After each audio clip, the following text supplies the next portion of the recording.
পড়াশোনা কেমন করছে কালাচাঁদ বাবু? আগে মধুসূদন অত্যন্ত দুষ্টু বটে, কিন্তু পড়াশোনা খুব মজবুত। কখনো একবার বই দুবার বলে দিতে হয় না। যেটি আমি একবার পড়িয়ে দিয়েছি সেটি কখনো বলে না। বটে, তা আমি আজ একবার পরীক্ষা করে দেখব। তা দেখুন না, কাল মাস্টারমশাই এমন মার মেরেছেন যে আজ ওকে চড়চড় করছে। আজ এর সত্য ওকে আমি তাড়াবো। কেমন রে মধু, পুরনো পড়া সব মনে আছে তো? মাস্টারমশাই যা বলে দিয়েছেন তা সব মনে আছে। আচ্ছা, উদ্ভিদ কাকে বলে বল দেখি। উদ্ভিদ যা মাটি ফুঁড়ে ওঠে। একটা উদাহরণ দে। কেঁচো। হ্যাঁ, কি বললি? একটু বসুন মশাই, এখন কিচ্ছু বলবেন না। তুমি তো পদ্মপাঠ করেছো।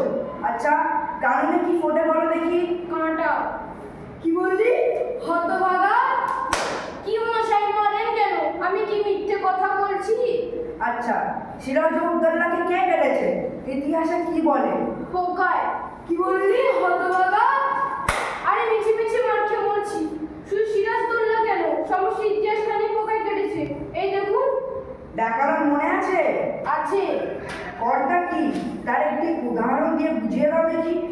আগে কর্তা ওখানে জয়মনসি। কেন বলো দেখি। তিনি ক্রিয়া কর্ম নিয়ে থাকেন। তোমার মাথা।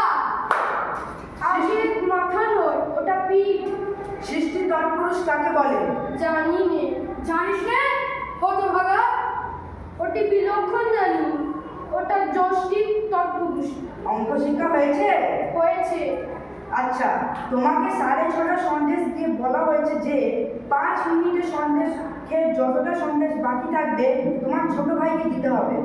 একটা সন্দেশ খেতে তোমার যদি 2 মিনিট লাগে, কটা সন্দেশ তুমি তোমার ভাইকে দেবে? একটাও নয়। কেমন করে? সবগুলি খেয়ে ফেলবো, দিতে পারবো না। মার না খেলে তোমার বুদ্ধি খোলে না। লক্ষ্মী ছাড়া মেয়েরা তোমার পিঠ লাল করবো, তবে তুমি সিধে হবে। আগে মারের চোটে খুব সিধা জিনিসও পেকে যায়। কালাচাঁদ বাবু, ওটা আপনার ভ্রম। মারপিট করে খুব অল্প কাজই হয়। কথা আছে, গাধাকে পিটলে ঘোড়া হয় না, কিন্তু অনেক সময় ঘোড়াকে পিটলে গাধা হয়ে যায়।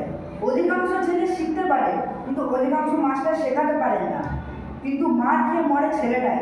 আপনি আপনার বেদকে প্রস্থান করুন, দিন কবে মধুসূদনের পিঠও জুড়ুন, তারপর আমি ওকে পড়াবো। বাঁচা গেল। বাঁচা গেল মশাই। এ ছেলেকে পড়া